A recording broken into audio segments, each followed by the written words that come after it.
بسم الله الرحمن الرحيم. الحمد لله وكفى، وصلاة وسلاما على النبي المصطفى وعلى آله وصحبه أجمعين. أما بعد، حبيبي الغالي، هذا المكان هو مكاني ومكانك. هذه الحفرة الضيقة التي إذا متنا سندخلها محمولين كما نحن نحمل غيرنا من الناس، ونأتي بهم إلى هذه المقبرة ثم ندفنهم في هذا المكان. انظر يا رعاك الله، انظر إلى مكانك. التراب هو فراشك، التراب هو فراشك وهو غطاؤك. هذا المكان الذي ستوضع فيه وسأوضع أنا فيه. لكن يا ترى ما هو الحال؟ ما هو المصير في هذا المكان الذي تراه الآن أمامك؟ هذا المكان ستوضع فيه وستلحد. هذا المكان هو مكانك، مكان ضيق.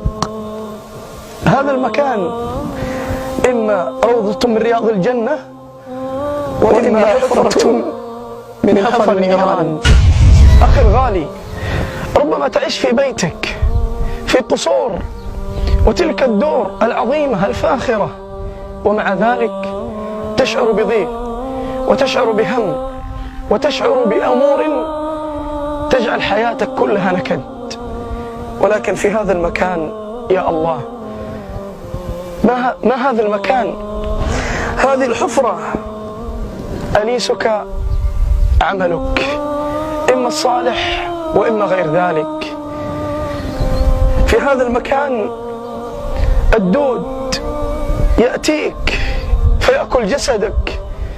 ذلك الجسد ربما كان جميلا، ولكن هيهات هيهات، إما نعيم وإما جحيم. فاعمل لنفسك، اعمل لنفسك في هذا المكان الذي والله لن تستطيع عليه إلا إذا كنت صاحب خوف من الله وعمل صالح قدمته لهذه الحفرة. سبحان الله، ربما لا تستطيع أن تنام في أفخر الأماكن، فكيف بهذا المكان الذي أسأل الله لي ولك حسن الختام؟ تب إلى الله، ارجع اندم قبل أن يأتي يوم لا ينفع فيه. هل تستطيع أن تعيش في بيت ضيق؟ والله ما تستطيع. فكيف بهذه الحفرة؟ أنصح نفسي وإياك بالرجوع إلى الله، بالندم، بالتوبة والاستغفار.